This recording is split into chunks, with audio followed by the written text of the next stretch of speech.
халдваргүй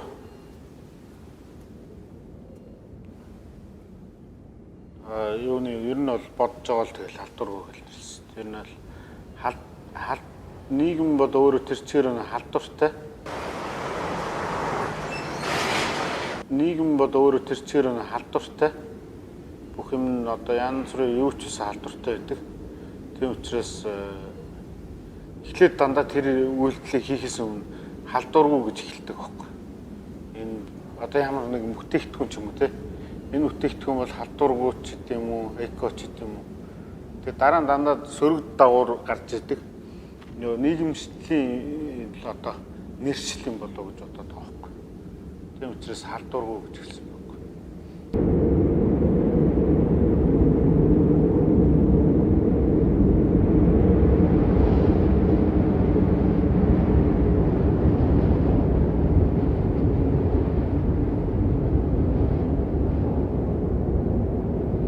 Халдваргүй гэдэг маань урд нь халдвартай байсан.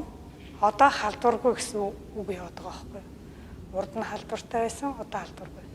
Тэгэхээр аливаа юм болгон бид нар одоо сошиал ертөнц ч юм уу те ийм нийгмийн сүлжээнүүдэд энэ хитрхээ сайн ч гэдэг юм уу одоо сурталчилгаа ч юм уу те эсвэл хэн нэгнийг хит магтан сайшаагаад ч юм уу эсвэл янз бүрийн л одоо PR-ууд хийгдэж байна те энэ бүхэн цаана хүнд хүргэх гэсэн ямар нэгэн юмыг түгэх гэсэн оролдлого байна гэж бид нар харж байгаа байхгүй бид тэр ярилцдаг.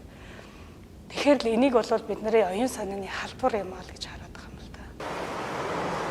Оюун санааны халдвар юм аа л гэж хараад байгаа юм л да.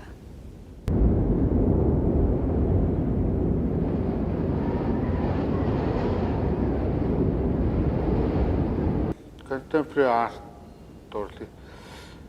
Яг энийг зүгээр задрагаатай ярих юм бол нэлээд л их юм болох байх л та тийм.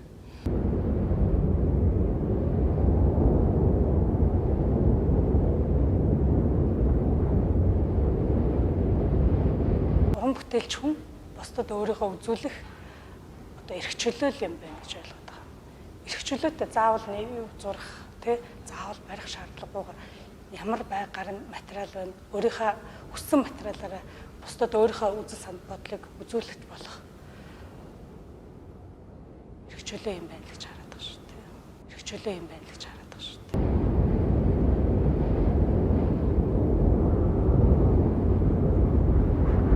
Ер нь бол одоо яг энэ үзлэнгийг чи би их нэртэйг хамт гаргаж байгаа шүү дээ. Бид нэр ингээд одоо энд хамхуул тугаал ингээл би ингээл бүтээлтэнд туслаад ингээл те миний бүтээл чсод халуунаа энэ ингүүл ясаж гэдэг юм тийм ярьж бид тэр бол ер нь бол эцсийн дүнд бол ер нь бол оюун санааны эрх чөлөөлөх гэсэн нэг тиймэрхүү нэр том явах юм болол гэсэн бодолтой байгаа байхгүй.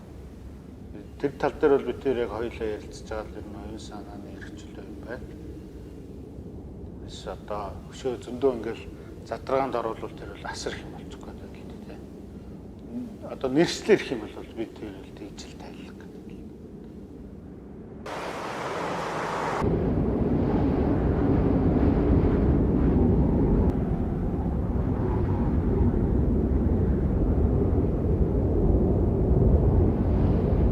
Хамхуул гэдэг ургамал би зүгээр яг тал талаас нь бодож үзсэн л дээ. Хамхуул гэдэг ургамал өөрөө уг нь бол яг амьд ургамал дээрээ бол бударгана гэдэг нэртэй. Маш одоо эмийн одоо тамирт амьтны мал амьтны тамирт ихийг сэргээдэг их сайн чанарын ургамал байдаг юм байна. Гэтэл энэ үхээд хийсээд явхаараа биднэрт яг хог ургамал шиг санагддаг. Тэгэхээр энэ бит хоёрын энэ одоо бүтээл миний энэ үзүүлэх гээд байгаа санаанд яг тохироод байгаа юм шиг санагддаг. Дээрэс нь энэ өөрөө харагдах байдал нь их сонирхолтой л доо. Contemporary чиглэлээр аяг уран бүтээлээ төрөгдөг уран бүтээлч очирвалт болон халуунагийн хувьд энэ удаа халдваргүй үзэсгэлэнд бол нэг л том бүтээл тавьсан байна. Тэгээд бүтээл маань бол яг хөхөр бүх төрлийн бүтээлүүд маань нэг л утгыг илэрхийлж байгаа бас нэлээд онцлог.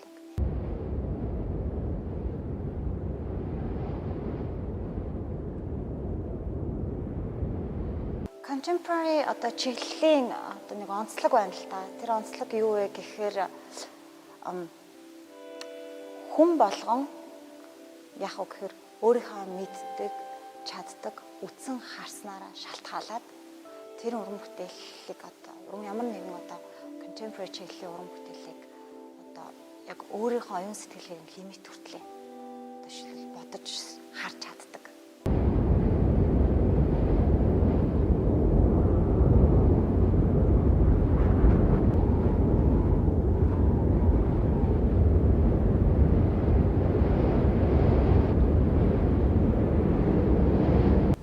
Тэр тал дээр бол бид тэр яг хоёулаа ярилцж байгаа л энэ оюун санааны хэрэгчлөө юм байна. Тэс одоо өшөө зөндөө ингээл задрагаанд оруулвал тэр бол асар их юм болчих гээд байна л дээ. Одоо нэршлэр их юм бол бид тэр бол тэгжил тайлах гэдэг. Үзэгчдэд л одоо яг оюун санааны хэрэгчлөөг олгож байгаа юм уу да? Би өөрийнхөө үзэл бодлыг бусдад түгэх миний тэр юуг л уран бүтээл гэдэг.